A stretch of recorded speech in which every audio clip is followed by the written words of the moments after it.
Alright guys, Paul here with another video. It's really windy today and obviously I'm just trying to this little sheltered spot.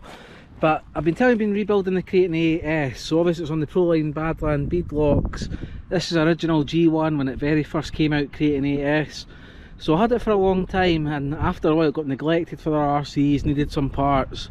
So I've took it out and after over a little bit of time there I've been rebuilding it. So what I've done is I'm rebuilding it to be more stronger, more better, so to just improve everything in it. So focus, instead of buying other RCs for a while, focus on getting everything right on this. So I've done my first major upgrade, which you can see here. Usually a keen eye will notice this. We've got the M2C chassis. Give a look underneath. Absolutely solid. This thing's an absolute tank. It's all reinforced, 70/75, no flexing in it. And now what we've done is we've got everything back together. It's got a complete new centre diff, it's got a complete new front diff and a complete new rear diff even, I apologise, and some various other bits are going to be getting upgraded.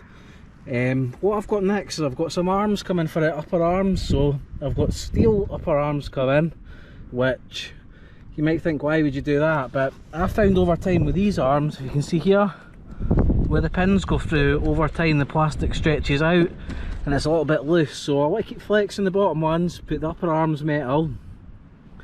Then what I'm going to do is just kind of get some new hinge bracket plates front and back, and maybe another couple of little bits. Nothing crazy, I don't want to go overkill buying unnecessary bling parts, but I want to get this thing absolutely solid and no flex in it. So already we're putting the chassis in, this brace here, it feels so much tighter, everything feels more solid and the car's ready to go. So it's very windy, so I'll try and talk. Hopefully it seems to have calmed down a little bit just now. We'll do some little jumps, some light bashing, nothing major because I've still got upgrades to do. I want to get the Vitavon hubs as well, because again these hubs, if you look at that you can see the flex in there. So all these cheap plastic parts over time wear out, so everything it does, I just want to do tasteful mods, like say the Vitavon hubs, a couple of other bits. I might redo the shocks as well. My shocks are fine, but I do think I could probably put better oil in them, and we'll tune the diffs up. The diffs are all standard oil just now, but we'll do a little bit like that. I'm not fussed about having the crazy fastest Kraton right now. I just want it to be solid, bulletproof, and since it's my most expensive RC I've ever had, I just want it to be working well. So we'll switch it on. Here we go. Looks so cool with that chassis inside there. M2C have done a great job, even fitting that, every screw lined up absolutely perfect. I probably didn't need to put the upgrade brace that the car first came with on. It doesn't fit in the way it's supposed to go, facing to the bottom, but I just stuck it on there anyway just because. And yeah, we'll get a little blast just now and hopefully the car will run well. Fingers crossed anyway, and yeah, enjoy the video. Right, here we go with the car. So like I say, the steering and things won't be absolutely spot on yet, but just nice to see her running again. So I've not got much steering lock on that side, but I think it's with the stretch of the arms. The servo seems fine. I've got a new steer acre, man, but it's just one side the steering doesn't seem to be how it should be. But this is why I'm testing lightly. Nothing about full speed runs, just basically a single packy batteries, have a little test to get home. Not interested in high jumps, that's pretty cool. But once I get the suspension tightened up, all these bits like the hubs should be a lot sharper. But like I said, just now I'm just purely testing how it's running. So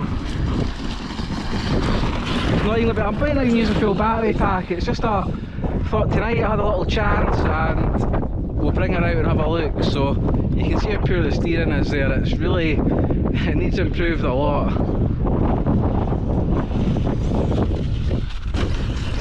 Suspension's feeling nice, so I'll give it that.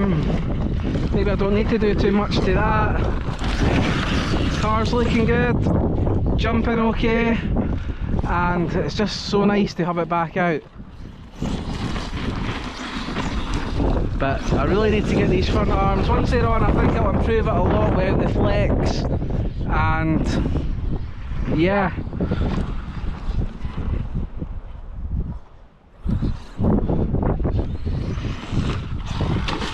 Oh.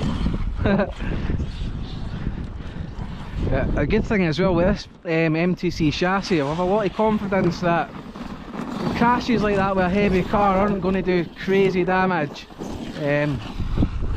That's not how you want to crash on a hill. I have to go and get the car just now.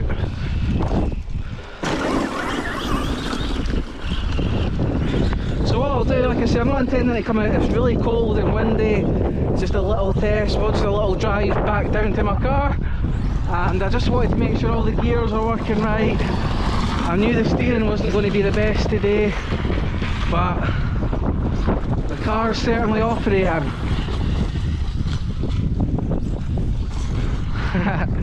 Off the cliff. But you can see all the loose flecks. When you look close at the wheels and things, you can see them. Nothing's as tight as it should be. There shouldn't be any play. The wheels shouldn't be moving sideways. And that's just down to the cheap components they make RTRs with.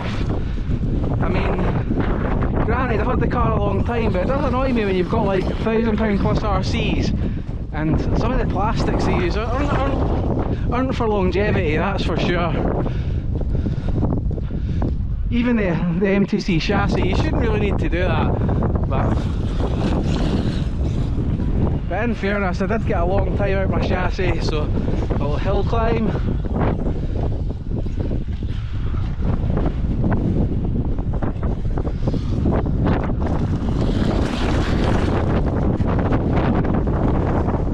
You can see the car and the wind's caught me there, but yeah, we'll head back down to my car. I just wanted to show you the guys, just kind of the car's up and running, a few improvements to do. Alright, something slipping there. Why would that be? It's all brand new gearing.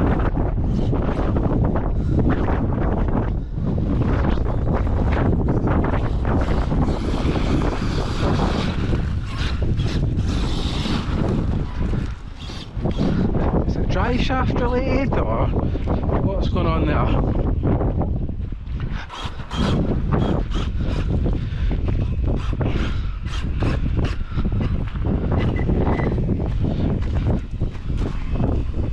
What's happening?